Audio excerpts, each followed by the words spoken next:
expenses. Remember, Renfi say COVID-19 is ravaging.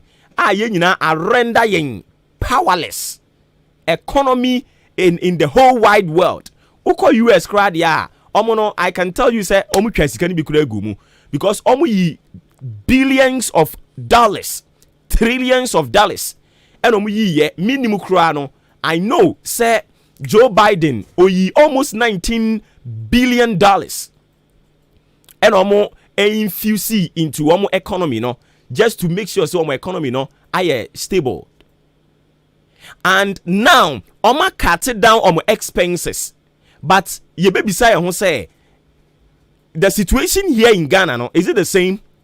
We are seeing now COVID-19 as say a economy, and we are seeing now COVID-19 as say economy no. I'm mind paying for be my business sanity there. Expenses need be all more and what's ye. But the situation in Ghana is quite different, and abaya or no say COVID-19 am I ho akyere ya e wo senka osonson ne ho no onsonson ne ho say ya no say nyoma expenses no kwa na ekosoro anopa ye bedi nkomo de affair no ho na afei ye wi ya san hwe E-levy no E-levy me medical ka kyere o ma declare me position on the E-levy. Say the E-levy tax now omode ba no, in as much as say I understand the fact that we need to expand the tax net and we see a BM many padu wetimi tuya no using the E-levy as an avenue it is the lazy man's approach, and I still stand by it. I won't shy away from the position I have taken. I still stand by it. There are so many avenues and ka buy ni betimi de na adwene afa ho na kwa ye bibi di afa ho, not the E-levy. And then again, wouldn't say parliament, young fan say parliament a crab or budget in a gua. Toast na ye jiji. Also for share roads and highways so. A day, succession letter they buy say they should halt everything. Oma halted the activities of the toll booth, Say budget na krana. There has been a serious rollover. And also, so what is the position now? And from 2 weeks ago, China will be exactly 2 weeks. Or share ne management and say, Omunyai Sikano Omodijeno. And for 2 weeks, near ye jai tobu to Sika Jeno. Se me katro Sika Ashere Ghana. And Yesika Ketwa. A bidumukra, hold your opinion, say, I was a man, ye shas ye charge no. Causing financial loss to the state.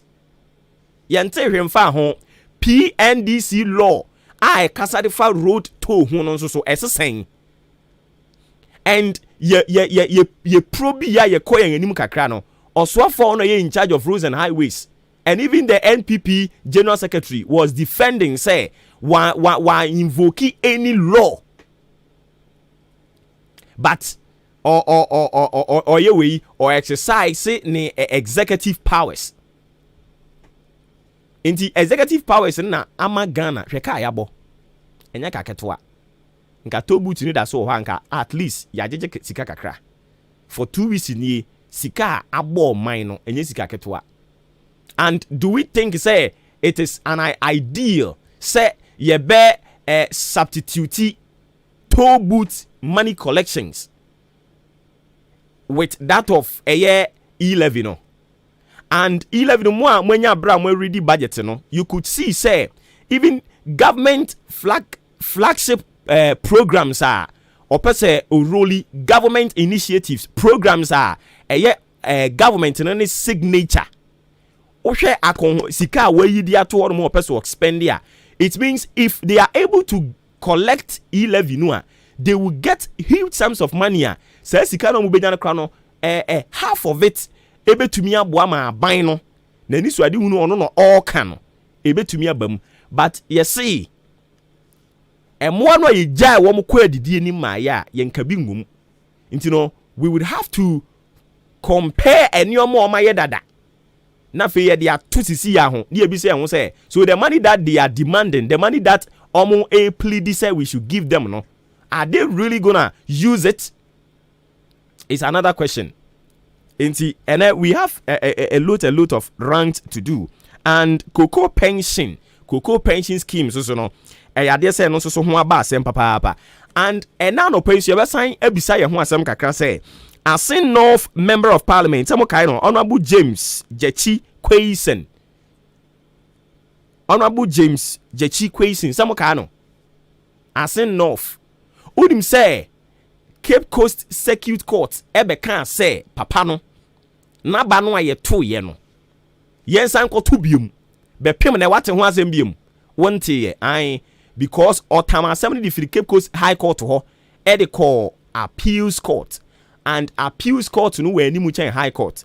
Enti okoko siki for a stay of a year execution. And I say we verdict court no de ba ye no. Na wo senka a year adwuma nanso wakwa kwaji yi tabono e de atoso. So munya botre. Be pem na ye nte ho asem. Member of Parliament no so da so all friend who member of Parliament or den nam Ghana. Me no ka say kro wo Parliament ya ene de ebe koso no all kwakọ participate bi. Enti anopai we've got serious issues to talk about. So what you say?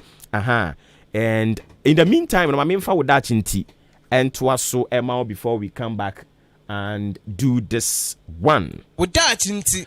And anopai with that chinti ni yetia. Wa say yewura bosumi bia mu a ye de atifia sem bi de ba na sa atifia sem no yakasa de afa ho kakra and for the past we ni no atifia sem e de ato ho no mo a we've been talking about unim dada yesi be an agent of change baby awo bia the month of November no ne na esi ani so ana ye hwe ne say we will be an agent of change. What change do you want to see? And sisan be na wo pese udi wani ehu. If you really want to see a certain change, you can be an agent of it. Inti yamfa ne say ebia adwuma na uwo mu no anase baby a wuhunu ho no ebetimi aye wo fie ho ana wo dan ni mu mpo ma me nhyase yemfiri wo dan ni mu se be ya wo beti ase wo dan ni mu no wo timi say wo ye niema bi wo ho no ma dan ni mu bon no di aduane isi ho na wo de we wa ha no di we wura ha wo di we wura ha inti emadan ni bon wankasa wura mu a wo heard the saint ayana ehia wo no a watimi ka say enye inti wankasa watimi ya detect say this is a certain problem no solution ben na wankasa wo de ba yey me say you've been able to detect say this is a certain problem you go through and now you experience. Inti question maybe say say what is your solution to that? Ni awode ba be so ano ye de hia umu aya awode ba be so sa de na no ye den eno an say one say eyen kwan na awode ko sisi dan mu na ma dan ni mu bon a e free sabre ko no on fa nkwan kosi obiem. Be an agent of change at wherever you are. And intina we have a saying say brightening in the corner where you are. Baby a no se wa hu bibi na enya wankasa I was so original. Now catch on say this is what I have seen and yet and intimi pese yesesa no mumie mu ano na mo nka no kra nkyere mo ho enam no kra mo pese mo be ka kyere mo ho obi so okoka ne ho be ya hi okoka ye be tan no and inti on ka no kra but me anopai ne me ka kyere no say you must be an agent of change now. And it has to start from where you are, baby. What's a chance here free? Be an agent of change. Be an agent of change. Be an agent of change. Adie bi koso baby na senya. Embie wa no nka sa akeke. Bisa wo dika bisa wo say wo den na obetumi aye de afa sa ade no ho.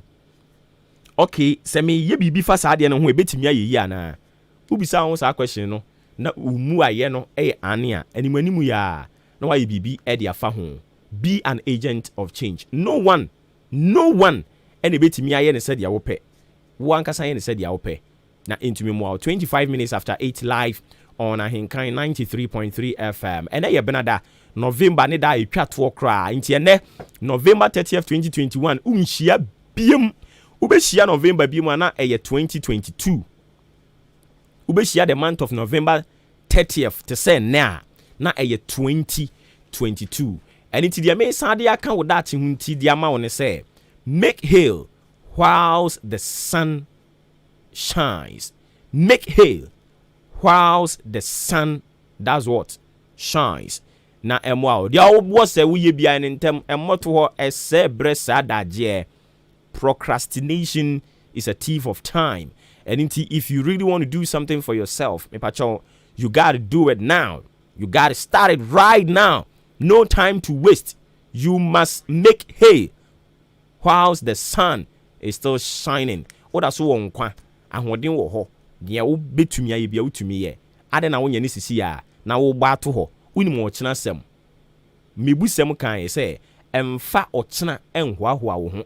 San say unim eda saada ne bewo ntimi srewo eya na nia ewo so ye bia na why nintentem nyankopon ya adom okyena yewu ada yewura December emu December nso so de eye buronya bosome na yewura mu eni ntimi srem yegusu a yekọ awieye ewo bosome afini mu nti new year resolutions no new year resolutions nyame adom e free December ekono ye bebi say ho say yewura 2021 mu no enema wo church gu book so church gu paper so me pese be afini nkwa wie ne maye e ne maye bi ne maye si no dodo sen na wutimi ye we will talk about it nyame adom a e free December no cry e free ochena ekoya we will start talking about that na yenye a bit of retrospective reflections and see whether where we have gotten to we have done part or majority of enema e disi ye ni so no ana say yenye ye wadwen kire obetumi dia ba 0594 841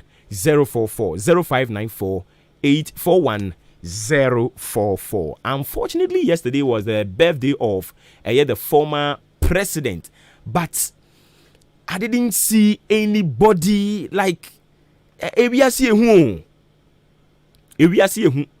And now we are John Mahama Frigana Kumyasoa, or didn't birthday crampa and some trofu when you be a refi. Na die mu ono ankasa kura wa amposti ono ono ankasa kura amposti enti enra na ye o mampani dada John Dramani Mahama ne birthday se wenya 63 years enti enye small journey enti happy birthday and confirm no is our prayer say nyame bema na nyi ache na watimi akona nim wa abrabom. All right enti ye hya se mo enkomo ye bekwa wo mane so ne Dr.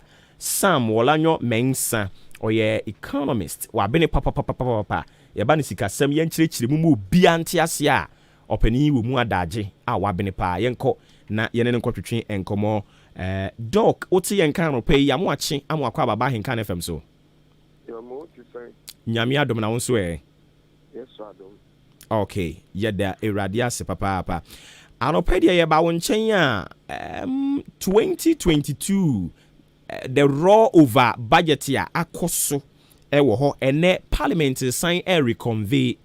What are the things and I expect to say enormous kwa ebetimi asi? Good morning to our cherished listeners once again.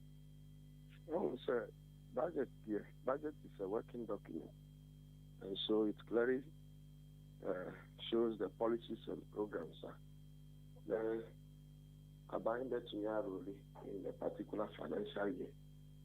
And so 2022 annual budget and financial statement. When you look at the policies and programs that the government has put in place, I think it's a laudable one. But equally, there are a few challenging issues, which I think our leaders or the leadership should be able to bridge those gaps. You have committees in Parliament. There's also a committee that is in charge of finance and economic planning. So I believe in the past, that is what is normally done. When a government wants to introduce a new policy and a new tax system, then that is the committee they liaise with. At the end of the day, that committee comprises both majority and minority. And they, at the end of the day, they educate their various parties but I don't think they have been able to do that successfully this year. That is why we have seen all these kind of ups and downs. But on the more specific to the question that you asked me, I think there should be negotiations, deliberations in today's meeting. And I am expecting Parliament that they should be able to do the needful and put partisan issues aside and be able to look at more proactive national interest. Now, I think the majority in Parliament in the past days are also lacking what I describe as diplomacy and tactics. You know, say, when it comes to times like this, what you need to adopt is diplomacy and tactics. So these are proactive strategies and measures that we are taking to be able to convince people to buy into ideas. Now, if you are going for a game, then at the end of the day, the referee is the one going to officiate that game. Who, in the right senses, will be insulting that same referee that is going to officiate your match. So I think majority is getting so many things wrong, and until they revise their notes, they'll be facing these kind of challenges. Because the kind of situation that existed in the past regimes is not the same scenario. Now it's NDC had 50%, NPP also have 50%. So at the end of the day, you really need a lot of coalition to be able to push your policies and programs too. So you should be able to employ much more mechanisms. Like, for instance, when we were talking about the budget, when they were debating about the budget, I was expecting professional issues. But all that we hear is partisan politics. I think if NPP tries today very well, they should be able to bridge those gaps and be able to make sure that they get the NDC to their side. And that is what is really going to turn into issues. And yes, sir, 2022 budget, if it delays, meaning people will not get salaries, meaning that people will find, government will not even have money to invest into productive sectors of the economy. So you really need it. You really need it. Okay, and I would want us to broaden the conversation. I share this side. In foreign investors here, almost share the issues echoes of Parliament as far as this budget approval is concerned. Several a bit bad note to be the mom say it seems like they are not even politically stable, and the probability say a bad drive investors away high. Bibisa able to me as you on. Oh, that is one side, but some will be looking at it from the angle of IGP democracy, and so some will also think that that is a sign of mature democracy, and so it does not necessarily scare or deter investors. But when the argument becomes more political instead of technical or economic, that is why some of them would think that it's a sign of immaturity. And for that matter, investors will be afraid that anything can happen at any time. And so they'll prefer to invest in countries that are quite stable. After Simra back to and some minority raise issues bears 5. The involvement of tidal waves was see make some allocations be edema victims no free benchmark value reductions and also so raise concern or a Japan deal so sign the ababium for a review omo asho interest say enye me mo mfa mabiom some other things are omo a pinpoint no say yeyi omo political coordination nyina de asi nchen a is it a genuine concern eno so the interest of Ghana for and omo express for parliament? No, that's what we say. This is what has been going on so many years ago, but I don't know why this time around then to me handle the situation well. For instance, in the past years, before they read any budget, there are various committees in Parliament who really sat down to deliberate on all these issues. But it's like this time around, such things were not done well, or maybe in some instances it's not done at all. So that is where the problem comes from. Because who is raising the issue in Parliament? The same person on the committee. So once you have that understanding at the committee level, but it's like government who has prepared this budget in an isolation. That is what I'm suspecting. Say they have prepared the budget in isolation without involving much of the political opponents. And so this is the time for them to interrogate what they are doing. That if all these things were done at the committee level, nobody will have issue. Even if when people raise issues, they still pass the budget. And so I believe that today as they meet, they will be meeting even at by now they are even at their committee levels. So ever since last Friday, the various committees have been meeting. And I believe that today they should be able to reach some amicable settlement. The minority is raising some few concerns about certain issues, policies, and programs. Well, governments have the opportunity to explain. If it's tax that they want you to reduce the tax, if you cannot reduce it, you should be able to explain. Well, you should be able to explain why it can be reduced. But if you think that you are in power, so you don't owe anybody explanations, then your budget needs more than your people to pass it. That is the problem. And so, unlike the previous times that every government have majority in Parliament, this time around it's not like that. So you also need minority before you can affirm your decisions. So I think various committees are working assiduously. I wanted to go personally today, but other national assignments are taking me off. So we're still monitoring the event. We just hope that by close of day we should be able to get something better. Okay. And until you pause hanamo na ye nyina nso a follow proceedings ni bi. Ye beba wo nchen e kina na ya san ba beto asa enkomobo yi so.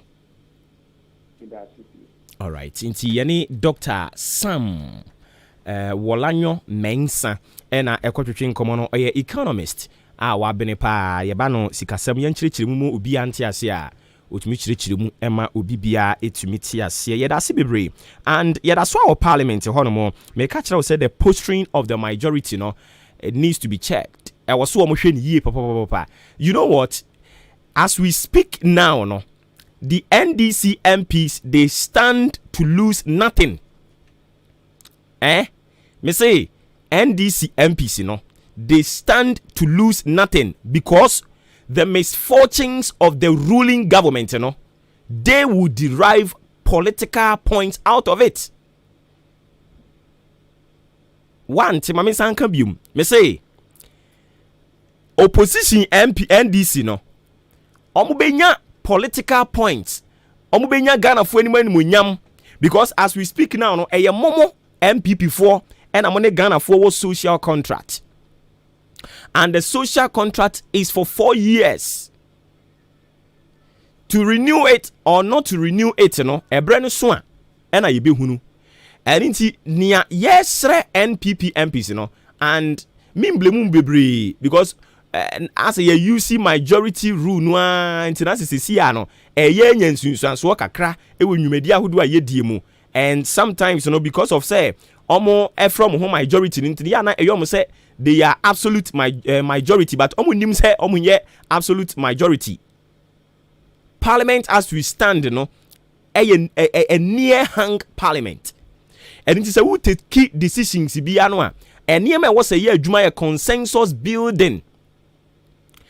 And you have to compromise sometimes because baby ye gina sisi ano say consensus building anya adwuma and afi one compromise and compromise.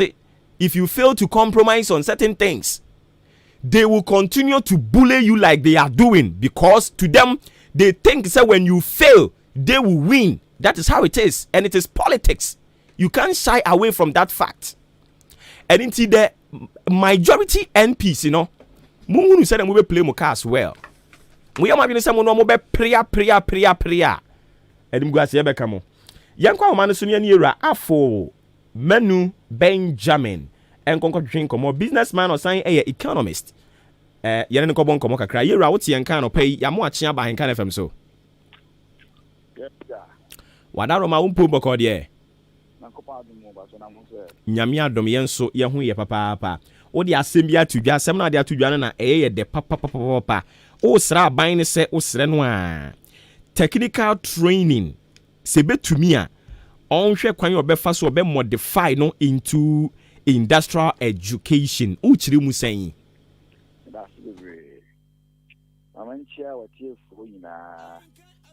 Nananum a omo monsa so asofo ni einam na pacho eko ya samso no ye ne aban eka enya aban ko omamu ni nyina ye ka ko asem we no enye MPP NDC ni mum kwan pa ni nyina stakeholders aye wadi ni no enya betimi aka ama edi ya twi ye bo aban abaso say aban epese ode technical and vocation education eba ka free education ho a ene ye ma boso mo do mo so ye adwuma no so betimi aba free education ni bi ene na tentem no anso ye kana say technical and vocational education no a a step in right direction there. Then so amama the binu edikan I sadly over the years now improving into technology. Ene hello. Me ba to ye ti opa. Ene se hwe sene amama bi asi develop through technical and vocation now more ultimately advance into technology no. Now as a brass will say, I will say, then so I think you have a no. Ye did industrial education so the home. Send a bear, you will move and tentem, not young king. If you say, I'm only be no more competing no medical Canada. And now you can say,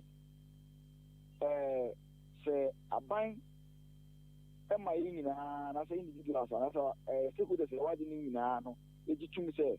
Brass to say, you know, more technical schools, you move and imtia. If it's a pimpy, Nipa, I say what John so I one pass on your final vocational school. Your final call a buying school. A year, this is I've been saying before any Ghana for you 3 more.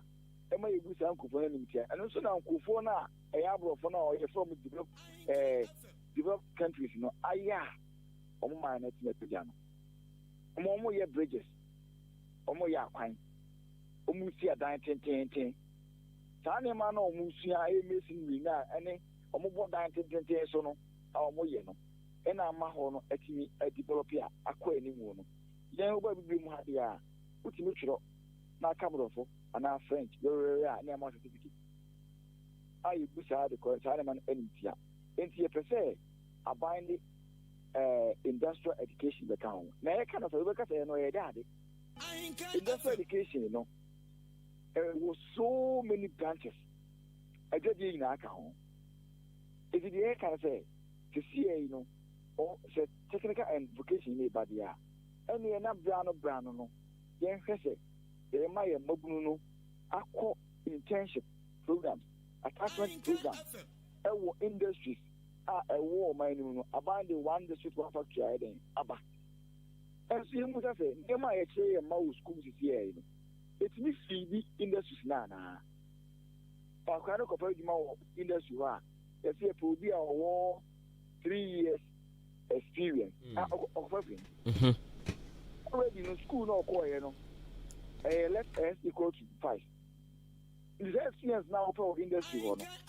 I can't go to and also for 3 years. It's just fair. I was say system 9 they say man such a boom say na ba beto ye no me mu yi na be ka boom ye me na ban LPP NDC e ba say we amumu a ye pese ban e pese e edition such a pese ban de ba e be ma maburu do mo sa ye aduma na owie school a o me be de mo man no na obia betimi aye bibi ama na wa fan so aduma mu ama unemployment I we say no waiting a woman in the night, Aquafom. It's your room, say, they will come on a play now. So listen, Ben, our neighbor. Ghana, dear, Nacopo show mine. A small good year, a wing, and a materials, a wing. They sound so human resource. There will be a friend of Apostle Cogresafo. That man is embodiment of industrial education. Be a person, a chamber Buruma or Butimi here more mind than one is in that man. What should be outside at all? I time mechanical, Yaba a Draker, the man is there.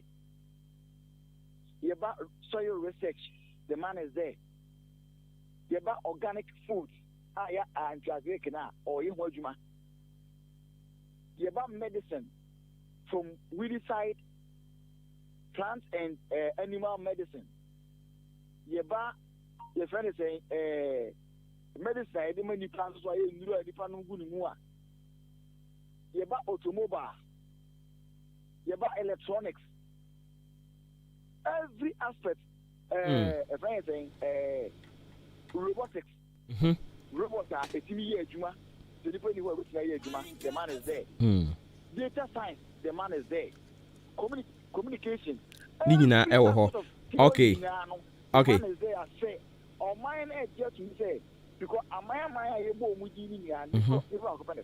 All right. Okay. Enti yera branding ti metie de wo kan yi a na che say wo twe aban na adwen de so and even fortunately for ye nyina no me pa cho me ba o me ba fortunately for ye nyina kra no sisi ya no as ye wo educational reforms e gusu a ekoso nkakra and it me misa say since I trigger that process I gusu ade reform say by ye educational sector no madwene ho say you will put it in a document form because we say idea fa o man ho ne de bibia na it has to be in a document form madwene ho da say mo be bibi sa na mo de akoma mpanyimfo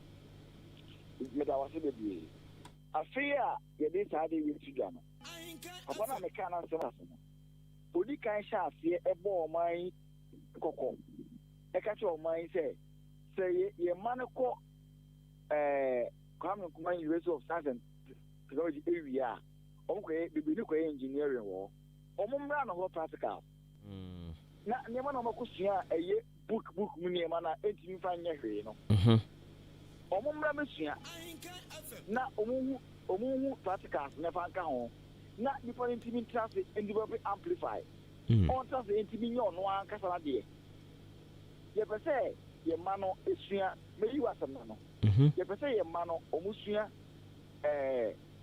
technical education edeka ho vocation edeka ho and ye sini nwia ye de car dashboard omo bia bi mosi omo de ndedu afi na ye bese ke ba de ti wa na de bi o eti ne ka se aban ni stakeholders wo system ni nyina mu no ye gi de ye kan atumu a afi na ye be sha kuchiri efi se ye ka ti se abasigolesa fo a ono kwa adana bia ma o man nyahu se obetimi aye ama ne cars e wo Dubai ne cars e wo Nigeria Ghana you should call a buy a to be. Or no cano, or my mooney now for nothing also. It's yeah, man, the 4 years, yeah, Kano. So if you have just would ya, and they never come, I brother consultation. I mean, who care for swa, in the back about Truby Yatwa. Good. Good. If you put it out in the way, a soft one said, Imam said, you can tell Mono. Woo, I'm an old Cassandra job for my study. Make it say me, yeah, man, I'm calling my NSC. I'm a morning in a said, yes, I society with me. Now, Mobu, I'm not aware some more data. Okay.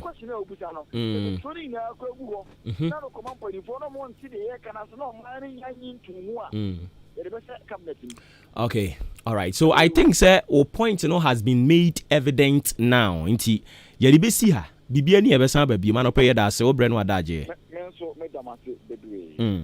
Inti yeni ura Afol Manu Benjamin, businessman or sanye economist. Ena yede ne kotwetwe enkomo no ohwe omre no asima no aduonum ba ko pepepe ena aboapa anopa no nwotwe eho dwumadi aguso awutie eye Maakye ofremi Obuoba Ofori Amanfo pa cho wadwe nche no betumi dia ba 0594841044 0594841044 wo de ba ye bekinkan kama e dia ma o bo betumi so adjoin yen e wo yen socials ni nyina fa o sentiments or thoughts or opinions ni na fagu ho because it is an interactive show and I encourage you to be an active listener by way of sending those opinions and sentiments. Ebwa Emma program no very very rich. So still on the budget because I don't know about the major topic but mamin dane me hombra sisi ya me ba na fe me hye de nya abotre na yindi mu nkomo kakra medical ka say we will do a bit of rant as well. We will talk about Francis Xavier Susu aban expenses are all year here cocoa pensions any asin north MP or no so wakwaji stay of execution in yama hodo akeka ho ye bedi nyina mu nkomo live on the show at the amount and it will kan ye ho a onyira ye kra afa ebi mu su bisa say Joe Wise ne ye to aba obetumi atubia na e wo parliament na se wantimi antubia what will be the situation e wo parliament and also so ye bedi mu nkomo de amamo ye de wo beko standing orders no emu na ya kan the portion it talks about whether or not say ye deputy speaker obetumi ato aba and say untimi ento aba and intimi achoma yentwe ye ho ye ba ye beto aso e di amount. Hey, Master Kofi. Hey, Sansa. Mommy for me mattress and come down, mommy. Woni how? Na e dia mattress ni. Ye. Oh, Samsam pa. Na mattress bia ke kana akoto. Oh, we dia brand. Why na ye? Hwe, se nye ash foam. Na chese want mattress o. I distress pa na wato no. Aha nko a. Mattress e be ma wa chia ye o ya. De bia na odi mrika akon hospital. Nurse for no kra hu no wa start dwane. Anaza obeto use mattress tray bia. E be ma asusu dai bone. Anajo sori na kike tisa wo krama risky. Tie eye ash foam mattress ne nimpa so no mape ne mahunam dua no hojojo no etene wapom ne ma oda na ho na ma nipadua na sisi ne ho so afena meni ewie begiem papa hodo bebre mattresses, pillows, bed linens, duvets and in your mafe 5 DCC demo ewa ash foam Frayen was 055-299-7330 and now 0245-011-255 Shisha ash foam depot ewo oda kede stredro akroso ana atiasi na beto ashfom product ko siesie with them wasaso ana wadwaye bia ebiom so carpenter for ne upholsters mo betumi anya carpentry products na ewo ye shops wo be hu ashfom odan showroom ewo Ntiamwa Junction. Ashfoam, feel it, know it. Still live on Ahinkan 93.3 FM. Jumedi no ede Maakye. Me pacho afi yenhye yen rants no ase na yensua de kakra. Eha no mo a serious editorial a yesua ebeboa yen papa. Enti se utie mi a ma memfa wo enko eye parliament wo mo standing orders ne mu kakra. Nti portion ya me di wo kono eye part 17 of almost standing orders no Tifians was voting in the House. Voting in the House, and I say voting in Parliament of Article 104 of the Constitution. Into also a Constitution, you be crowded to me a funny ahwe. Say, see, and unti a year Article 109 Clause 1, no, or see no question for decision in the House shall be proposed for determination unless there are present in the House not less than one half of all the members of the House, and except otherwise provided in the Constitution, the question proposed shall be determined by the majority of the votes of the members present and voting. Inti eno no whether to form a quorum or not to form a quorum. Eno ye di ho en community still under Article 109 Clause 2 no. Eno na kasadia fa speaker. Ena Clause 3 no so kasafa deputy speaker no ho. Enunti Clause 2 no so say Mr. Speaker shall have either an original nor a casting vote, and if upon any question before the House the votes are equally divided, the motion shall be lost. And into who speaker, we a speaker, you don't have a say. And I mean, can catch them the last time I catch them say, per yen constitution, no, say yesuya yen yamani di free England for. And into England the four said yomo near mano, Sapapepen, you are adopting a dear Juma Hanomo. Into a speaker of parliament, you are just a mouthpiece, you are just Kasama for Edema Emrasebe Befiho, any emu edjuma for. So what I say, members of parliament, Kahun Ebi. Into we a speaker of parliament, to aba won't mean to be.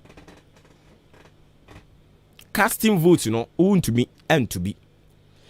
And in this case, we are talking about an elected member of parliament. Oba Yena Juma said deputy speaker. Into clause 3, or say a deputy speaker or any other member presiding shall not retain his original vote while presiding. Into and the parliament be so interesting. Says anka speaker of parliament anka sanka abano wo ho a. Wahu. And anka Joe Wise obetimi ato the original vote. But as we speak now, no, aban eni ho. Joe Wise say ba betena akonwam says speaker of parliament na wa preside over and net business because of parliament, and per the constitution, any almost standing orders, or see a deputy speaker or any other member presiding shall not retain his original vote while presiding. Inti se kobasa ya sound the budget na betu hobium. Ahemfo no omoji tum se yemfa budget no yanyintum. Before yebeba no class one so no NDC ekura 137, NPP kura 137. My independent bako. Medical can just say independent no, so no he will caucus with the majority. It's or a part of NPP for about decision making. But or independent, anytime we wait me answer adwin. So what I say, I remember room fee. Anytime we wait me answer adwin. Nti ano de eno wo ho. But yemfa ne say odi obetu bi kura. Enti akwa akoba so okay, mo amoji tum say budget ne yanyin tum no. Yento aba. Say ye to aba nso sisi ya tie. Ye to aba sisi ya.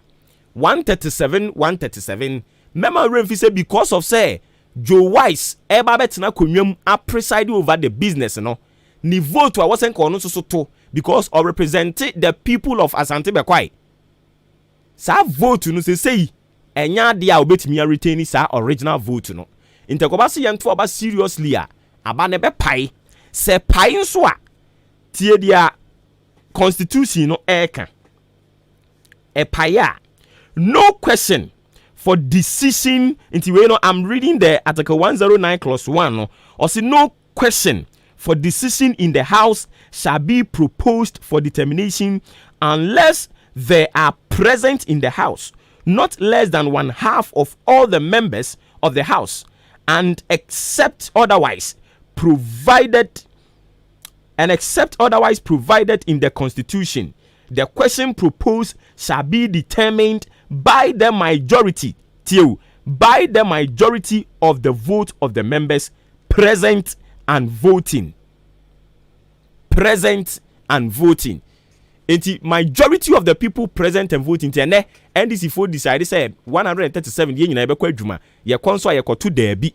MPP for so okay yate yen na bekwa adwuma ne. Ye konso ayekwakoto ane a. Ye betu be wie na be pai 137.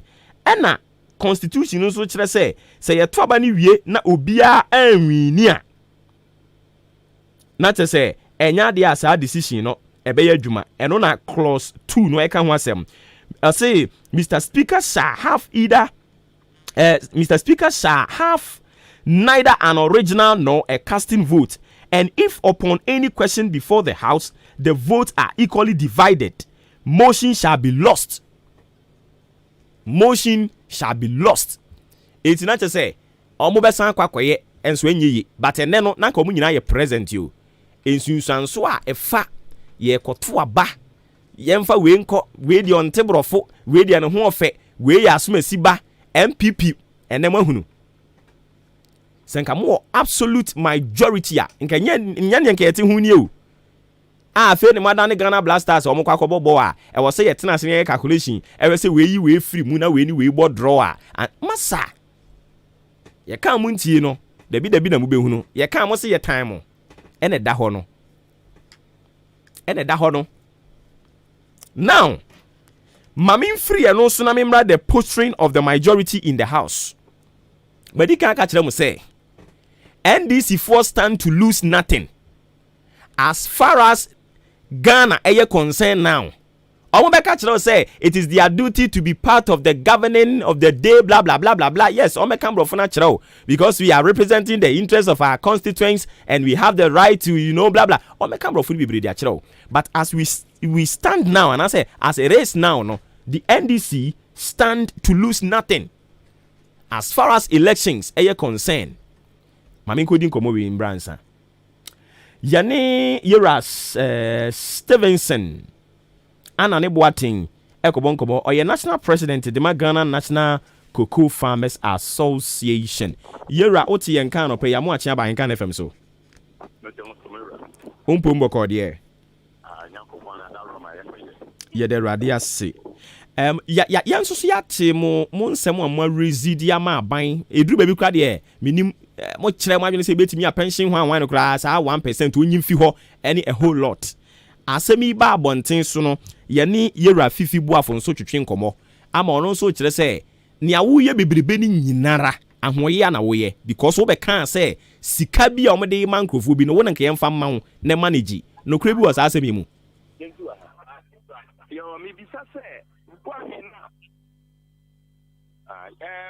ya people afo no sika ben wono wagedie a ode ma obi a mi wotumi se ne kwa akode eno je ba ko na constitution na a mandate cocoa board say a mandate farmers say yenton yemfudie emma aban koano that constitution na and a mandate cocoa board say on your pension scheme emma yen farming now if it say 36 years now womu abaile timrano cocoa board no that 36 years no that percentage now we year you know or to you know the man wine na me no the man me ana what this is and some way all can some phone na walk at public no na said ya one unit on my for people are for on no folder so 12 phone or tier for moon who said a full year and can people of mamma Jahan Kanya or Kikano. That young Yateba the artist can one farmer in Kudi. One way to come and what year or day ma will be or Kudi farmers pension scheme no. What free as captain will be a catch him. And now the woman Yana and Pinchia the Assanson or Mudi and on woman de Mamma Kudi and woman tea and a war. Open fan to land cruises near the end name. It is maybe a ornament to be car. What you must have Grena walk near a seminar walk canoe. One can walk for 20 young sasso. What I'm a deal of yaw. If you shed the Assanson, papa, koko akuafo konkurase kɔhwɛ sɛ deɛ yɛ maame no ne papa no bre sɛ ne asetena yɛ ya ne dendenden ama akuafo miwura na so oba be gina na mo kasa ansem wi minia ekyere san ba mayemisa adenti na won so kan se ebetumi kura mpa sa sika na mo yeso mo contribute no wo munyai meanwhile no meba o nia na omo kura ekyere ne se association ya wo na wo ye president yi kura no o membership kura woni mu ano na one consult obia na so tumi take stance say nia wo peso mo ye ni a na say you are not fighting for the interest of your people. Yo no kure association man consult why necessary a consult no Ghana ha you freedom of association ship e kulo bia class your friend kokoshi mfinhie pianan miensani e coffee na share not we've been led by buying agencies for so many years and when we are business now many work at koko akuafo abresa betine enti ekuo ayet the form ye be hu say koko coffee eni o man no akuafo ye de bre enti ye ne de pension ye de ye welfare agua kwen pension ye kura ye kan mata ye ayese ye kontokwa wo hu enye ni wu ene ye fu obi adwuma mu a oni akroko no akọ register ne ye ti osika de ato ho pension enti pension akuafo pension e se ye kontokwa pension you be a say a common talk because about what kind pass dealers who might almost 8 people will be or tick pine ton food and now all ton now it's my pension. It's a pension yeah dear to say cocoa board the gigan kuntain and fear blue when you cocoa board the bar about existence no a dear potin why am a queer you knew what more cocoa you have board or not Akuafo bresa besine kokobot mona mo we ye wo koko clinics bebre buta wote koko farmer bi ko hodo mo ekwa kokobot omo enyi kan ye en toka allowance ahoro on toka loan ahoro en to ton mo ma omo ko omo san enye pension and she say na nyu wo mo work at nefa wo mo Ghana ha no the well paid organization ye kokobot e di kokobot for be gira no to emfutro gu mo ani a adentina mo ya na ye nka bi nkire wo e ya rehostem pa e koso aban no mo mpanyimfo no e ya ade ba na politicians ade na ta wo ani a wa aye se de wo mo na asem ne fa wo mo enye mo asem e bi se oman no ye politicians and omu ama normal way no aba public of office assemble no ma de oma anye ni ya no ma ayoko kape no mo dia koye te e dia politicians I see these politicians assemble but omu na do ba ye na wo ba be ye ye we no what they will be an eduma de aka ye institution wo na ese wo hwe kokobot or not the any dia ne se oye sponsor the custom near the Yena Kukus Cano, or only holy could see, or yes, regulator, and or no ever just answer say we are here. That is saying, and I'm not saying, or the saying, administrated. The Monia Kron for Rembrana or my scholarship, no, or my Habia Kukia for 1 year, you look, Yakin protocol, woman ever. I buy you back, war Babayan, you know, more shall be our year, or see a queer 4 man and all my wall. Scholarship. A ban paying for no matter. It will be free education. Being a free education or the buy, you know. Cocoa board. Ah, woman, this Kakasia, no man could free. Parliamentarians, a man could free. Why not could free? Or you're a pilot. And you're Steven, ya pesi ye, Sanya Beya, Ubia betting commonasi ye. A dear bear potting partner SC Winnie Cocoa board in them. To say or can't be said a queer for no more Jimmy. Now, maybe na me better quick queer for any tear. Now, all kinds of phone wait to queer for and penny for no one wine. I mean, to know. It is and it's here to who is in Nipano. 37 years, I have someone first to come a queer for one farm and say, doctor and come back. And your lawyers and come back.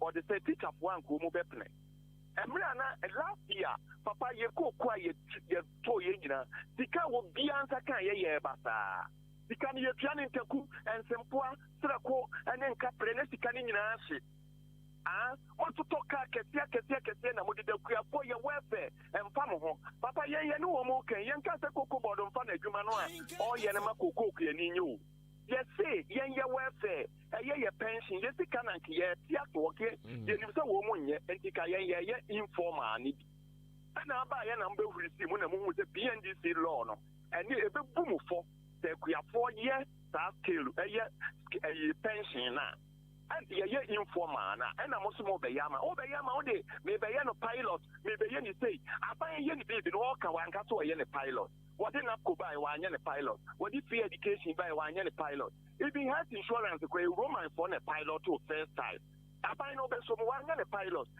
ye mo bumra so na sa wo be ya di nti na esa wo ye ni pilot enti no many be bring no o mine no atuma yefo no wo mutu wo megu dipani kokobo di sifie kuafo opanyi na ye say ka se mo ya o ma tiama politician senso adiama wo mo okay nti yera Steven said ya wo ka se kokobo di sifie kuafo no ma ye bisa ne se adan mo Cocoa Farmers Association no muni rep wo board no ma tene so ana or say board nipa wo so ya makomako edu 914 friend saying Cocoa Farmers and I say kuafo 9 e wo so enti why are they not near woki can presented before the other board members wudi asamne ne say san wo ma we ya ye kan papa enfinhia se wo ho no ni a Cocoa Coffee Share Not Association buy ye discuss say the pain woman free kuafo mpo di yegina ho say wo mo kasa atere ye nan kampete ya gene ye welfare ho papa ye ni any organization or body bi a ebo kuafo buying agencies na wo mo hwe no wo mo tete wo mo ebo kuafo ano no ma tete kuya ma ye etomre bi mpa na ye sika koka won ho ene no ma papa wo mo lidi ya ni ade dia ye nya baabi etini ye tena a me nyame na me form ukuri ye ne mpanyimfo bi about 13 society and ye ka bo mu form ukuru enti eba ye ne ko register ye no koko fifi boafo ene Dr. Poku say wo mu nim ba bi ekuru no ye free ba na ye free Burkina ene what they say Wagaduku ene ne eba eti saa no obeka no man we say no me register ye register say me ye mamprusi ni bia me free Nigeria na maba na me be register kuro and woman na can no kure na eni asem no mu omo pese koko kwenyi bia hu se ya no kure koko bodu sisi yen ma obia nko farmers day na se koko kwenyi bia nso won fa the board ye ne bank medwo so and obia nya bia to adi ayi what ayi farmers day no mo be ye no enya second ne volunteer boot no mo dey ma ye abro ne ayi no mo ye ko hwenkura ye ma be no bebre koko board ka ye wo ma contract ye nuanom bebre koko akuafo am ye si ye spray afuo so wo mo de no ba no mo de no bia bre ye ne de gu ye fo ye nuanom bebre ne afrefra bebre na fiata bebre fu ase kan ye nya obi nka wo kan o say wo nya recognize wo papa wo na e go recognize wo no na o ye registered general department no am obi license there arane association na yera eno kra na obi kire se ehwetwe aso kakra because a whole national president Edma Ghana Cocoa Farmers na yate pension scheme board na wonka hu bia mu wo wiram kakra o papa wonim busa me opa ma memra wo hotesia me wo letter National Pension Regulatory Authority for the breme me oko interview no maye o mame appointment there me can board no na me but people afo mo nsem hunu no mo ka no enye no ni ye hia me de hia me ye me nuanom me ni nuanom welfare ani ti anu ye hia me people appointment what you say and no de wo mpa nya adwuma me wo da ho na me mpese saa no ma we no nye position enye baby obi kwotena ne ade te say yo mka se ye mpa sika me sika de koma akuafo na me be gie One what it is, or the other, you can't only the demo. It's making you right, and you know, hear me. And no great board, no recruitive 10-member board. Why no good understand your Bakuna Wakan away? Many appointments no one, or yeah, first 7 hour tea, and I become home. People have more friend, woman friend, maybe. Now, and also, Yammy how, yeah, you're right, near demand, and I don't hear demand here. And then on the master.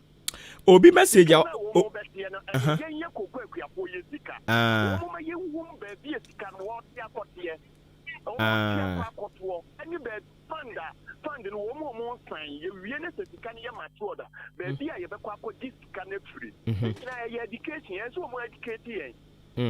I see, but Obi the message about to see I mean so bet me ya no or say the way I was sounding very, very bitter.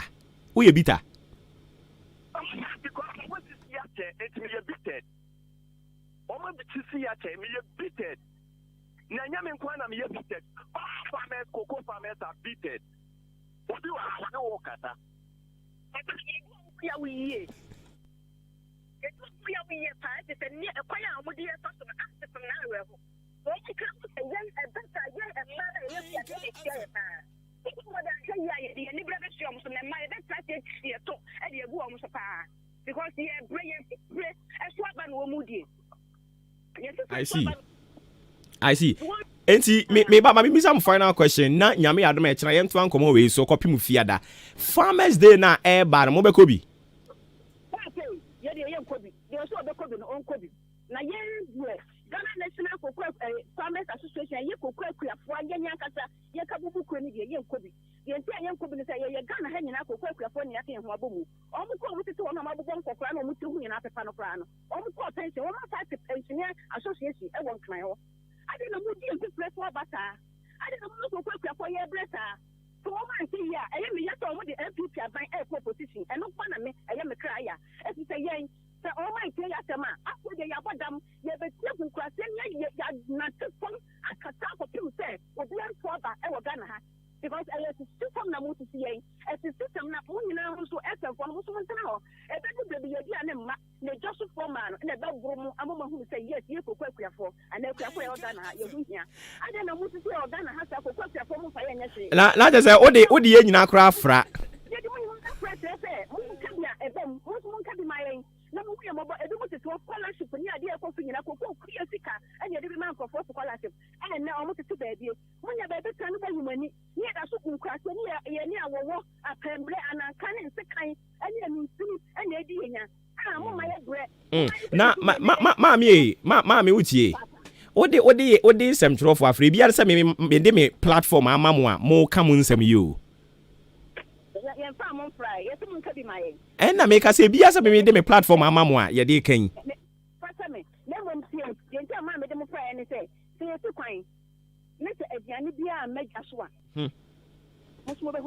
Sir, enti yo yati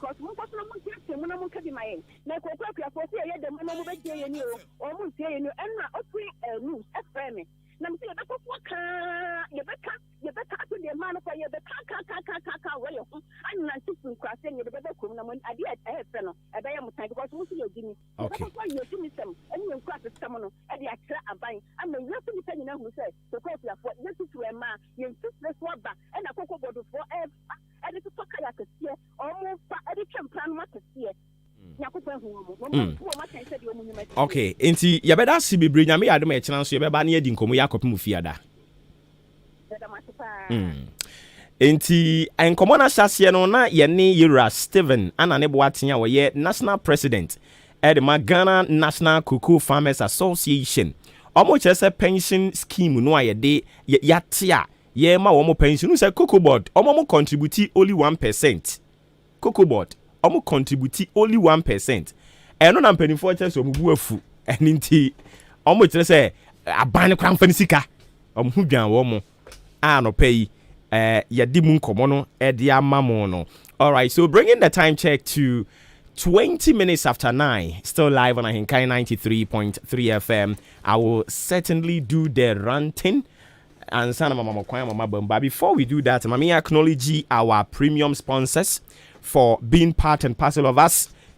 every morning. Inti yedi asidabeko ama Frimpong Enterprise.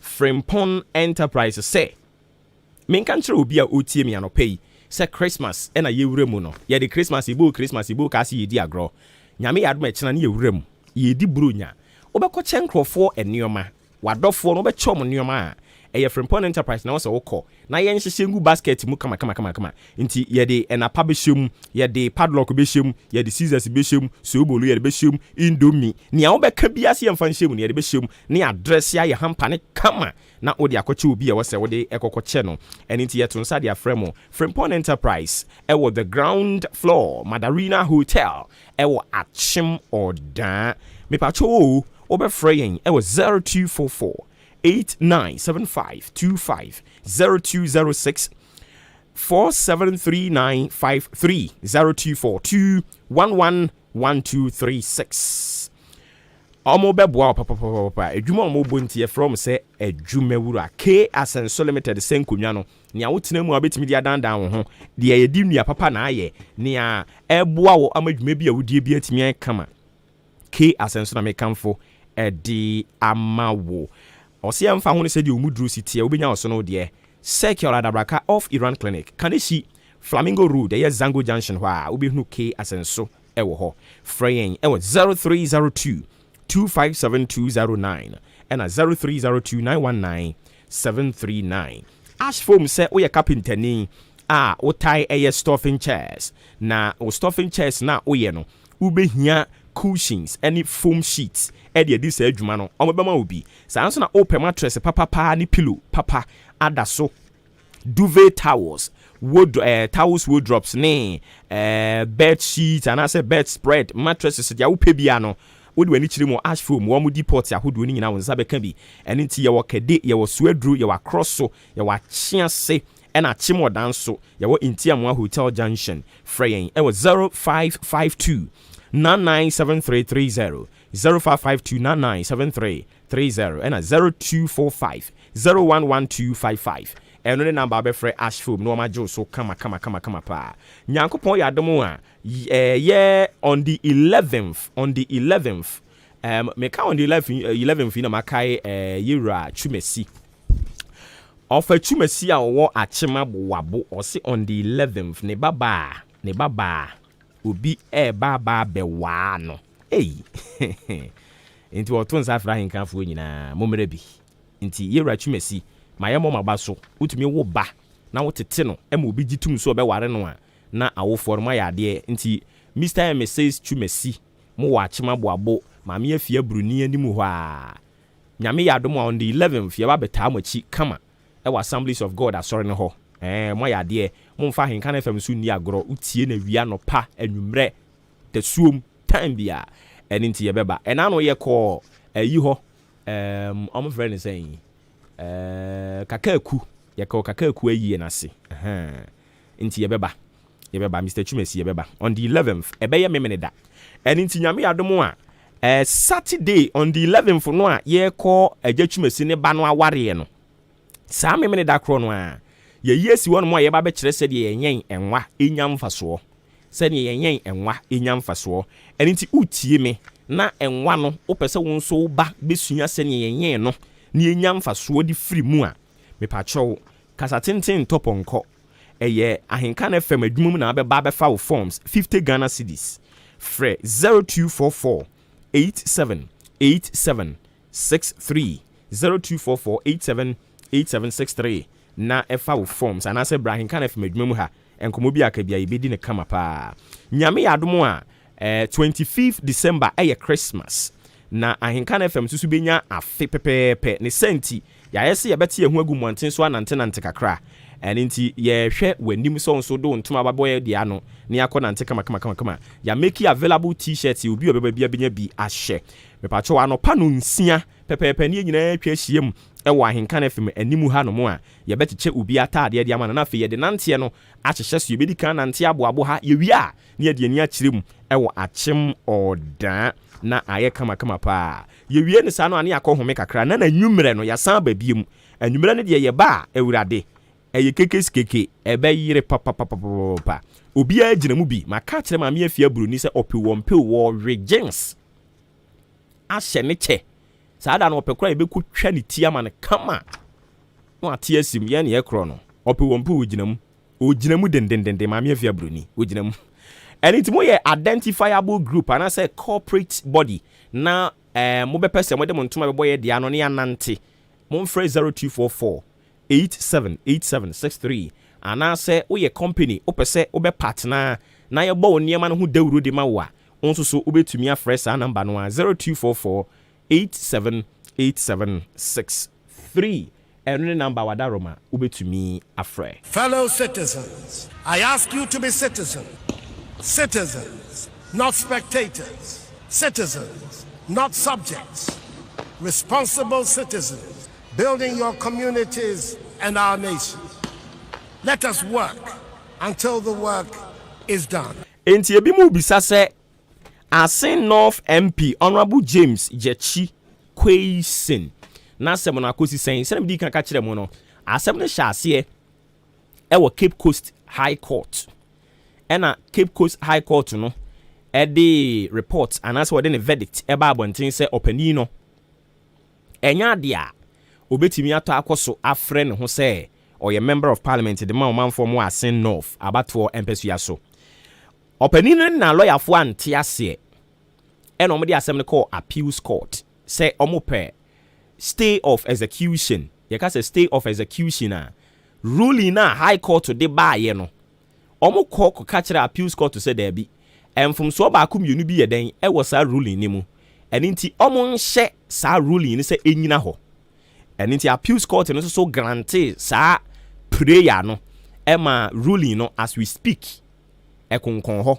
eninti na odaso a ewo emrahye bedwafie no na bepem na wonte ho asem eno na yakwakofa de aba ye kaka ye ho kakra ebiri mu bisa se ho asem te sen nti ho asem no eno na mabɔ ne tofa de ama wo no yanko yanim koko board de ne de yakan wie ntokwana no ye den kama nso so afi yamra yura Francis Xavier Susu ne de no eso opani wo ye lawyer a ye kamera pa wo Ghana ha woni mumra nti ye me nwanwa se wakoye demonstration ena police force tiu police force emra bi wabuso eni nti bra na ye ntoto wano ye nka se ye kire wo ye invite wo abra na ye ntoto wano ena wo se e wo se wo de mra na ye adwuma na wonko monko parliament enkonkonko ji permission ansa na bla bla bla bla bla bla bla bla bla na mokekan ya afeduru baby kra dia bangbagben honorable also want ase even if I would have to put my neck on the table, I would do. And okay, can't say brofo no. Say ya police no. Akọ court to akaji arrest warrant ya ye dey pe watch wa ya ka kiro say baby a ubeduro biara. I was so pensu odware san say wo ho bon. Baby a beduru bi o mse pensu odware na ho bon. Yeso mu e be chew. Yeso mu e be chew. Say ya o makoji arrest warrant ya ye hwehwe wa ye nhu no. Abamba mi wojina benkuma na wojina nifa oko Dubai enti there are some things enka avoidable debru controversies ya soro wo ho amene a whole member of parliament ya declare wanted. It is so bad. It is so bad. Sometimes you know ya na ye birum say tumi nu omo wo no enti omutirim ye omo de bebre masa uma tumi nu je wutirimu bebre a wani beba wo ho so no na eniema atoto no. A simple thing. Police for invite you. Just come. Ebia ABC do call baby because I been kasem crank I foolish case as usual. Unim Ghana for. Why you say uni a police for ne betwe. Sa man honorable also on one betwe. And almost no wotwe no. And a whole member of parliament you declare wanted. Very very bad. There are some things with me avoid it. No one is saying say succumb to pressure be an answer, but there are some things that are normal. You should know better. You are a lawyer, a human rights lawyer of that sort, and we expect you to know better. It shouldn't be, swimming in near be say wow opening kra. Afei MPs majority MPs MPP for no. Anopai ahobrasie muara. Ena me no kasa. ahobrasie mu na menemo kasa medical ka kyerɛ mo say the NDC stand to lose nothing as far as election 2024 are concerned.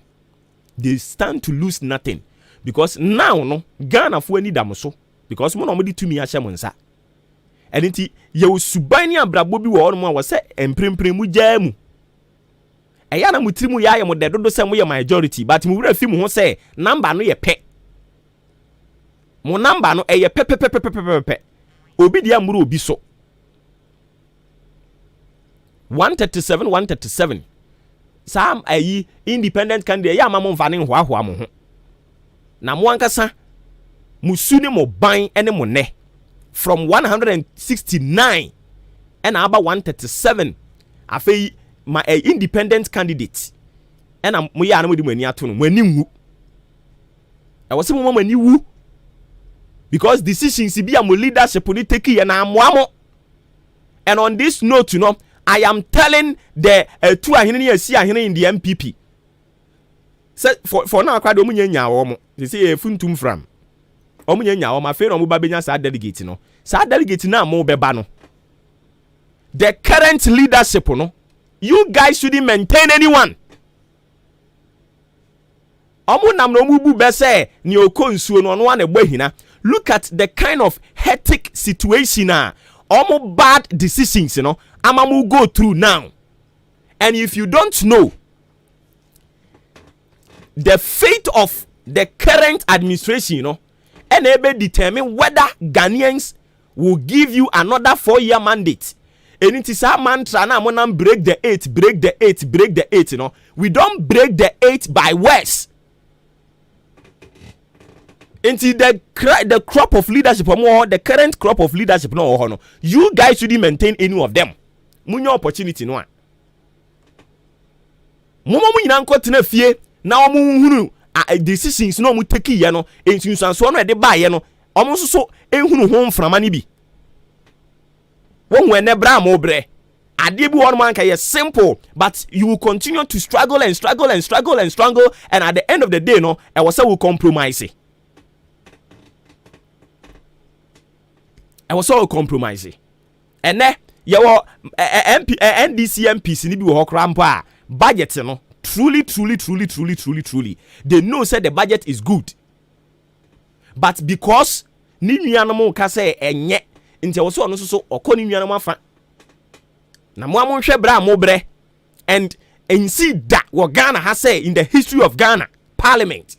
Say majority or no de ne budget ya beto woni timi boycott de ne budget no ho nkomodie ni gya ho ensi da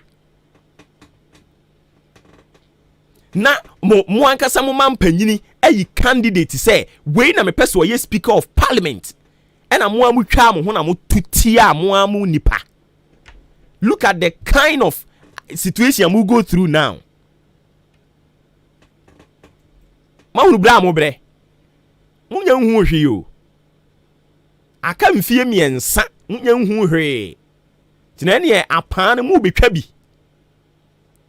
afena mu nipa yare ne wani Ghana na mu dimirika na ma chata flight ne makofa na ba mu hu hwe mo afenu okunu mu be ye den ankasa ye wura 2023 no a ehod mu na 83 kom na beba because omo mu lusu guard. They are poised to recapture power. Musumu ti wana internal wranglings. Alan Bawumia na moye. Mweni beba mo so no, ebebo fom se kunkuron no mu nyina maji mweni so. Korowa ebo fom a asa asai o se say nyeye. Enti the majority MPs na mo ayi parliament no. Mun take mu postures. Enye mu bebre ye dwe, mu bebre mu nipa. MP for no parliament no bebre mu nipa. The ego is eating you up. Mu nipa mu ye dwe na mu nyai. You have to compromise for the betterment of your party, for the betterment of the nation. If you don't know, ya mo betwe no ene mo ne. And I would want to believe that you are picking lessons out of it. Next time biya mo kwa koye internal primaries a mo nkonkoye we ye meba my boy, my godfather, my godson, my goddaughter, my god this. My god this, my god that, no. Enemo ne. Amo de bre parliament, no. Akufuado na ehuna mane. Because ni ekobe nyina ono na ne nsunum. Because ono asebo say on pese obeye politicians no a omo ba be dada Ghana fo no. Opese ebo bi o share ye no, otumi di so. Hwe de ekoso parliament. And then sutrobo nyina timi baso. And yesterday I was watching excerpts of near a course of Friday no MPB akotam yi ofeni saying ensuo bottle yi vortex bottle no. And what they show table no so ya mfene ya awurade nyankopon pa na ye parliament yi die yeah na MP ba ku dibiri kan ko bam obi oh Ghana MP the bida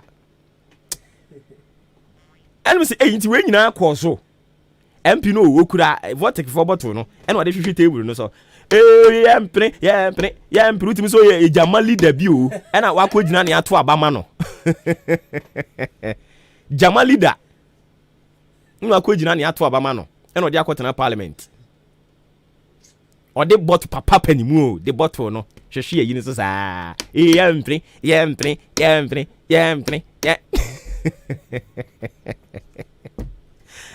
Oh, God have mercy on your nation. God have mercy. Ghana yare ne san yare ye yare na san yare enti MPs na more parliament no mommra mo ho ase na NDC for ne mo nya adwen mate ase na yesi oyire onsam bebre ya ye boom afei speaker of parliament ne de na me di twa to na mama akwan no abam yewra abamba ben opani ye tu aba na ade no ankasa kora dane ye no asase pa na nkrofo bebiri dwen ho se na de yi se de omo ye die but ye tu aba ne wie ye dane ya abangbagben oba ye na ye hwe 1 or 2 proceedings bi no Ghana fo nyina boy ensem se opani ni NDC fo no kora ya oka ema iduru ba bi kora na NDC fo no nhyada nyini ni so oba be ye adwuma ma wo mo nti na ebirum kora bu afu no eduru baby krama samija mfi mi amadam fo samija mfi mo omo krompo ye se da bi hwe su ne ban bi opani ni da na di moa omo nyina sori ye intina Ghana for kra bo mo nsem ma wo se opani o yade but nansen o predodo right honorable speaker nansen o predodo with all due respect o predodo minim se ya na o hwa ye so obi baji sa speakership position na firi wo nsem o se sen yo minim ase nansen o predodo yesrawo we an astute lawmaker ye ka omo ma chere wo parliament pa ye wa nti yesrawo opani adwuma ne de no na wo ye no but baby ene nam no nansen de ase ye asuro ugem fite bi no ye se wo be fite gemu a de wi a wo hwe nkwan mu nansen no ya ye bibie wo ho opani so nka wo de nke no nte bone so ati ase because wa when this in kwedu baby no to be man wo mo nti na nka ye ni je wo ho kama na so na nsan baby a hode wo ne man nam ne de otumi sore no aka o se chemensa kama no tumi ne tena se me ni speaker no kama no tumi ne tena se me ni speaker no open speaker di anya botre nya nduru ho ebeduru so I mean, you think about it and you go like, wow, what is wrong? What is going on? Bibi Hante Papa Nana. You people should know that I am the second most powerful man in the opening. Parliament near the bills bear 56 yabigu this sitting. I assume him the most powerful and no far hey. Massa. Open president yedia was out him.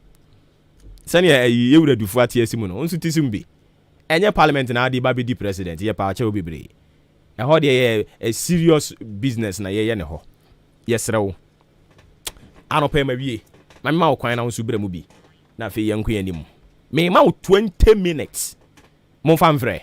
Fellow citizens, I ask you to be citizens, not spectators, citizens, not subjects, responsible citizens. building your communities and our nation. Let us work until the work is done. Okay, me pacho di ni maybe I say free. Tola into you. The cost for parliament in MPP for MPP never home.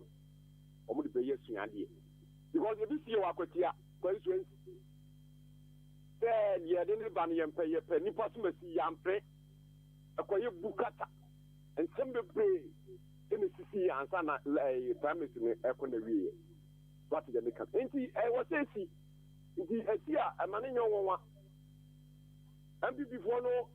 O customer almost into no the question there I was a question okay what you know your customer and I get in the year no it is your customer when you pa but na near airport na possible me akoko seminal me you create me koko kakra ha aso koko last year koko tell me the my fa koko you na ye Mini uncle to Cocoba, now Cocalia, your half payment, and it's not a billion 1 2 weeks, and then what's after you half payment. If I swear, if I play a play with Bratty, Mata, if I swap Ben Yen Yafimu, almost in Kaoni Cophobia, and almost can home for swing now. Almost like it is a BB box, and a Yapania Mercury for now. I want to get okay. Yati, yeah, that's it, be brave. Me patch on Sudini, maybe I can say free. Yeah, we see you. The NDC for me for if it's a MPP for they say, oh, my, to try some do. The coffin na Montani Baumia, and your friend say Alankas, and I'm sure on mine, I some say. Now, what should I book your force? They say, Uta a group a group some for see, your tongue 35 ONG. Yeah, for no, you better date Mingiska, a to be. More and a Makota Parliament, and a Momo V now, Mobedi Demono, and on Quan, a more game. It's Yankia for a Kufuano, or more than on me, and Cacrano, one team a Brunoso. Yes, so intimidate into Yuvoso, and I want it. Yes, so yeah, that's it, be brave. Me patch on Sudini, maybe I can say free. But your FM Sammy make us a few. Right into you. Mimi dear me tackle parliamentary farmers association. Also, the me one say institutions are all Ghana Hano. It's answer ye corrupt. Few are ready to sacrifice themselves for their nation. MPP NDC. Sir, parliamentarian. DC, let me cotton then so about the politics. Don't sit there and think, say, he is going to sell it for the benefit of the state. My friend, Ghanaians should stand up in terms of voting. Now, these people doesn't have nothing to contribute. Those who were willing to contribute to this nation have died and gone somewhere years back ago. Thanks. We need 95. We need the whole best farmer or that district. That can be a we could have 9 casual workers. 9 casual workers, 24.75 acres square. And then we go Abuchi. Yet we go to Kofodia. Later on, loan Babano. Loan ya throw a bem here. The Brem no much near is sending. Na loan Nagira. Ghanaians don't expect those people that they are going to help you. Nothing. May okay. The Lord bless you. Bless you too. If I chance you, baby, I can say free. You're right, I'm seeing you. Yeah, but MPP for it, and I am Yawon. Oh, my family is Yawon. Don't there is a parliament. As the MPP Nimuya, and as MPP Kumuya. Namokoto plan is Obinya 5,000, 10,000, a whole fridge, a hotel. And also the Madasra, Nakudi, and on the Gunjanyo, and that's the Akusi war. Now the motto of Abane Pioneer, or anything. I didn't see Meridam President make a speaker of parliament in the budget, the woman's ever go among now. Niako Jininji, Mawo Yim Tom, and before the or the budget about 10 times one more in Antu. Now, more than you and I am so many Mutana and what can come. Oh, there be. I know what they. But we did maybe I can say free. But my friend Ben, so if you're done, Quanta. Yenti you boss. I not pay me chow or Boba. But my didn't say one day, maybe when. Mate boss. 11th December, no member and one in the Okay. Now, who say, or for the order? Obebana branch yet in gram or Miss Magic yet the Muaha. Medasi, near to me, no, Miss Ghana Parliament to say, or mine ye, in common transit, now I want to turn your may at my aim. Now, or my enquiring, no, I can say yampany, or mine only plan. Yet also, you know, all my yarn a casa or radios, and at the be I might a casano. I know what they do. Who say any could be in Tinia Casano, Yakasa throw mining. It's one my young Casano and Chinemre Kakra. Okay, for an co president and our friend or no. That's all for once and one before I would brew crew. Tinana Casa and Mono net to the be as a well mean you be. And or the yow be in a casa mestre. Say, yeah, among your summer, among your some. Yakasa radio, so you who say. And you know your host and any pebina, why you been into the Casa, or mining in a any a day Casa, it's my distress. Yeah, that's it, baby. Yamin council home. Okay. The patch also didn't baby or say free. In the morning. Oh, Pablo. The commander in the morning. Now, Pablo, position Ben Oko. Now, me shall see any campaign, man. Normal boy.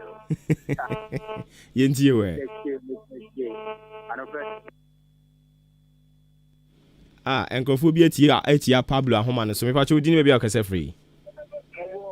Yes sir.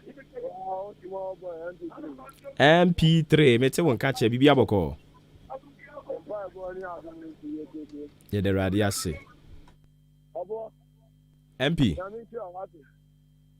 Yamin Shaw no boss will be anchored. Now, a year pass out to me ready by, and no one could go for so I am money food. I was right now. Yamin Shaw. I said, is the empty for almost a much on fire when it's possible. I want in the mental way. Sabe the one say is ya 1.7 where you this will be our is an apartment on be our power. Sir. Oh power on would be that on one the way talk on man up and to go. No they are telling you so you are this year 1.7 on the 1.7. So the banner up and over there to about which me anything. Oh, so I'm going to come and help out. Last door of what I know. I put it on mine is 7 years performing Grana to 7. I know, yes, I know, come on, let's away. That's the house. Let's in time. Let's different people. If you are on your cocoa, no, that's what you pay to see. Yeah, Papa wants to get that.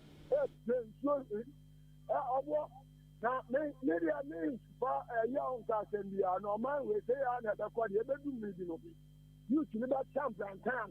Debbie, MP, Yabotre. Yabotre, Blantyre, what time when go baby? Damn, Pariani Bria Breno. Me pacho Udini baby, I can say free. Sorry. Udini baby, I can say free. I'm Kazi first and Boba Nash. Mr. Nash, and you. Boba Yankupon Slow and Edmapawe. I Obuoba Ofori after me the study a question Yanko. I didn't coupon of them. I didn't coupon of them. The answer meaning I've been coupon. Now, Obuoba, will you imagine to when someone was such a man opinion, Speaker of Parliament, Obuoba, Miguel and Yaya Libya. Sabi you cause some committee, on my committee is a minu as in the BC. Sir, Mom would have been not just a minua. On Munipa now, also I call my phone or Babashaman or Basso to me to Abadi. It's me, Wapasa me, I may call my drink. Oh, Baba, after you need answer, you can't when he passes a minua, my baby, a channel, but I don't mean to Abani in China. One when you see.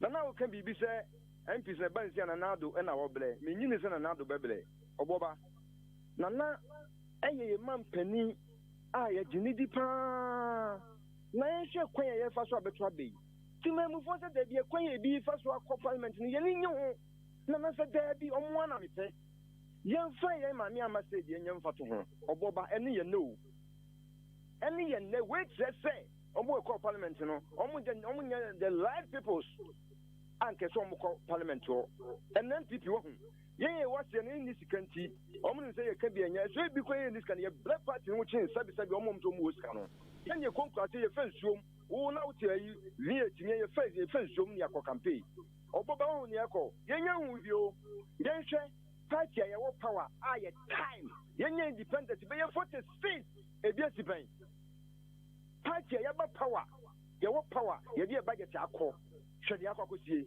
Obuoba record papa pan in tempel for mo set amayin record papa pan MPP no enie Obuoba mi hun say adwuma no omo post no omo hun say omo di awie nti the party baby inform hu biom dia aka no ye na ye mle Obuoba mo ni Nyankopon nya adwuma na nya di ebe hu kora nyame enka unso ho papa pa okay me ba chon so betumi abam ye announce in phone lines and about the we anchor for a friend no mind boggling 0201 944 485 0554 820 910. But you didn't maybe free. Abbas Kasefi. Yenti you boss.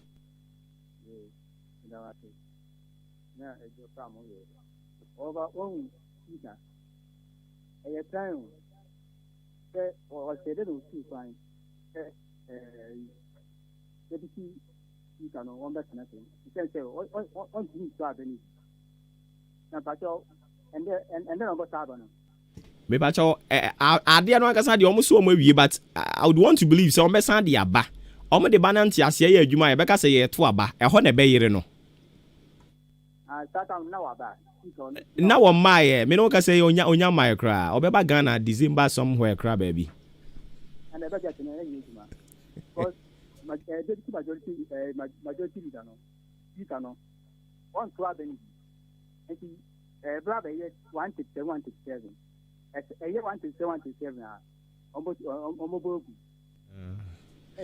yeah, that is according to standing orders and so na echere yeah that's moving so to asu ebi me pa chodin be be free Obuoba Romeo ni atimochi say yenti o mejiri se ho ye pa nyame adom na won so Nyankopon adumeye na mishira Obuoba me apostolic ni mapa ka empenifo ho ampaibo yemfani agoro na mishira amen Nyankopon shira o amen wo aputusem se wo twimpanifo ene empanini adwene abagana ni nti a yeko sei yeko ha mu yeko tamene mu no so bebri no aka kire MP4 any MPP aban se omo ma ho brase enye djuma omani mro mo so na MPP aban ne cabinet eye ahomaso ni minim ene memple tirimo tinti ana oman no ekosei ye budget ne no nyane kan nanka umbo to ogusa ni atrem se ya anka Obuoba ye na wo se onyano ntwensan ene ji menso ma tia san MPP aban tirimo tin the delegate to ahin say ahin for no omo they say wow omo kra no omo ball galawi esan say unim de na udi nim de na ba e kasapa ba beboa na wo hwe no kra no waka na omo botugu udi de beboa o man no the president say yenye citizens not spectators and into one there now person who can't you imagine say when no kra kwan when ye papa na there be the omu die any the omu benya dia bo omu ho no ngwa no ene na eye e de wo a wo ye grassroots communicator a wutimi unim de ekwo nkan a obetimi aboa no wo ze wonye delegate ndi ni aboa to ogu ene omne and the MPP die ye betwi omaboa so omo ye de ombe top form said the omo ye ya the MPP top form no the whole Ghana ombe top form e wo Yesu di mu e da wase amen. We didn't maybe answer Kasefri. Enterprise. Say na wuti empire boni bi de my TV. Let me show. Let me show you my power. Your man, Temwa. Let me know what I did now, lawyer. Me kase MPP for ne no be honi ne no be honi kula visa mbelefo na so de visa wo ade na de na wo e be twomo address so say ade be proud achi o twona address so onfa ndi ne no be honi ndi ka enye sa na tia anka wo ka jira wo say ye mbelefo yi aha sei wo maye mayen no mo bu mi agu ma so. Yeah, that's say Nyamisha on so papa Pampacho didn't be on so case free. MP Ejakaba. Boss Yentio. Yes, sir. Amen. Amen. Especially with the kind Kwame Yeboa. Never touch your MP. You always mean you are Aman. Amen. Mammy tell me so I said, me and a crab MPP. That yen, I didn't think in here, and I didn't actually walk for MPP. Now, then another, and then crop for you. Now, budget, yes, budget, SH also, and I'm one more happy as Emrano. Now, the way I saw the YouTube and you. Papa, I did go a moment ago. Just, good luck, you baby. No, be your duty. I be trouble back. And the giant phobic can be on the Jamin, and I'm sure million I found about could be better. But say MDP for no one Catacran when you know. Then okay, me and Yamishano. I'm about to go any baby, Mama can say, me say, or that me do baby. Then, or that must be a friend or Nebo again, Vato, and so, and on the school, it should be a plan more pano. Again, no more as me too kind, but the time now. Oh, now Nebo school needing in person about our. I'm only aware, our day crew, I'm empty, as I was saying, I found my time, my head and I'm okay. We go, ya, me, and Piet and Cabaneka, and see you, Mikrum, and go, ya, Mecca. So, but that school, no. So that they knew papa. And I know that MPP funded here. I'm too awful. Yeah, 2022. You know, okay, yeah, that's it. Yeah, that's Sibibre. My Yemfa and Crawford messages into us. So, yes, I'm going to me far of Refubia beam. Timu, I'm friend, Monfa and Cheme. DJ O'Malley. Okay, DJ O'Malley, I say more, can you come once more? Tinyadia. Men so me kind a message, you know.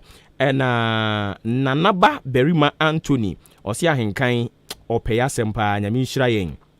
Any Juma ye, Sansona Adisu Peter, on also say Nyame onka henkain FM, ho papa. Na Maakye program no, or see our Belgium. Nanso so anopebia, o make sure. Say, obetie, so or quite Juma, baby, or Namubia, utie Adisu Peter. Yechia Belgium fo nyina ene ano pay sanso so na ahanso omde bia fa ha mamen kan mo na fe yen sorry so okay DJ Omar lebi mu teacher oh masa mamen fa normal message no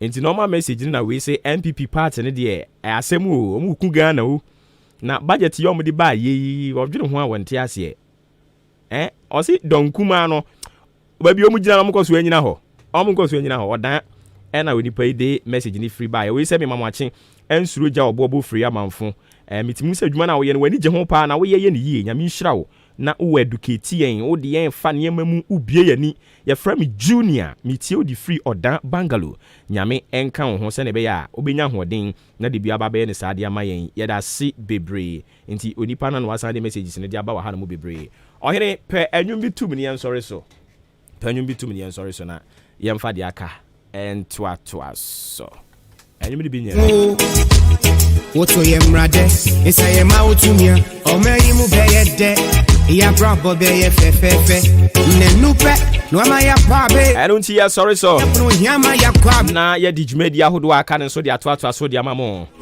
on behalf of the team Adwempa hini Kofi Mensa Kobi K Kwame Asante Odi ahenkan Kwame Yeboa ono ena we executive producer Ofremi Obuoba Ofori Amanfo Yankopon ya adomo ye bese ne hia wo chena the Commander General ye kotwazo we chire ho Ofra wo say Michael Ota or Achiasi Senior High School. A very good morning. Sansuna, the Vice Principal, our water crase Youth Leadership, Mr. Intiamwa, Stephen Intiamwa, on pay me good morning. Assistant Headmaster also at Chiaman Senior High. Hey, Mr. Afari. Also, ye chow ene no pay. Me pa cho show unsu ye. We show unsu ye yesu bemu ene. Ye de November na ekwawie ye. Bibia ye possible. Enti ya na wamu eni ada ho. Ye de eye ene dedua yi fitin awia kopim anwumre kase ye bono ensem we beba ni nyina. Ni animu no. Eno ena ye de to aso de amamo wo ye number wo frɛ yen ba bi ye ade no aboya ba so de ye anya ade no atwe adwen ati so sɛ ne ye ba bi mu a ye nkɔ ho bi mu na atumi aboa ma man kyekyere no akɔ nanim mame ma good morning adepa akosia dumas to aso Ebusuafo anopa nondru aboapa osima no baako ebraso se ensema hodo a ebetodwa ewo yenkase bomo awia premtobre na afenwure no nsia kan kase bo no mebobop so ede etremo na medin ede akosua adepa dumas ene wo yenkase bomo no adehia wonom ewo kwadwa kumi ede adesrede kwama eye empanifo abankrate ena fe mrahye badwani a wono ewo wonpeso so se wombre na wombe ye wo network enfa mo mesan se wonom breye pa sara so na adehia wonom ewo achem esubua ya eno ewo eye asane manso across the district enso de adesrede to empanifo enim se womra na wonom chips company na se clinic ewo no empanifo embebie mu enfa emma womo na emrahye badwani de ma adehia wonom ewo achem da anasa Brim Central Municipal Assembly enya nano na National Maths and Science Quiz eye Odan Senior High School for ekogina mu ekwokodin na womo edi hihye so no emrahye badwani edi sikaboten eye 5000 Ghana cedis de akwakoma school for ise wonom je na womo so mfanto bibi ennom emrahye badwani de ma adehye wonom ewo akwetia abeto ampeso so mechede nchembo constituency eye ononyamfo Henry Boachi Yadom wononyamfo ede ayede sronkokra akwakoma eye adehye wonom ewo akwetia abeto ampeso so na no fie den so bra ne toye mframa epepa dan so ne eye nchance dan no de akwakoma so wo monye na wo mfa mo wo dan so kase ebo mu bete mu nkyere mo pa sara so na eye CEO anase health mental health director eye Dr. Kwesi Osei odi atudwa wo chese wo hwe eye lesbianism gay trumutu ya atoto so ewo man Ghana mu a wo hwe 93.3% ena wo hwe wonom de na tese wonom a wo mo ye no enye adwemu yawe ena akan na emom no wonom esua wo watasefo asase so ya mfa wo mo sara so na Brim Central Municipal Assembly Health Director no wonom be cheche HIV AIDS sede ehwo hyehye no esitie se ne be ya nipa betimi abo wo ho ban edi afiri ho na enadue ya budget won sensem so betodwa ewo Ghana mrahye bedwafie no nti parliament be kwa asetena enne yenkase ebomu no betim emu nkyire mo pani ahodo empanifo ahodo wonom be kasade afan betim nkyire mo pa na ononyafo Collins amankwade atodwa wo kire se MPP aban no ewo se wonom ehwe na E11 no ena afa 2022 budget no wonom esanso se dua echireche mu de kire amanfo yenkase ebomu no obetimu nkyire mo nonyafo Collins na anu disem obetimu ewo yen enumre no nsia kase ebo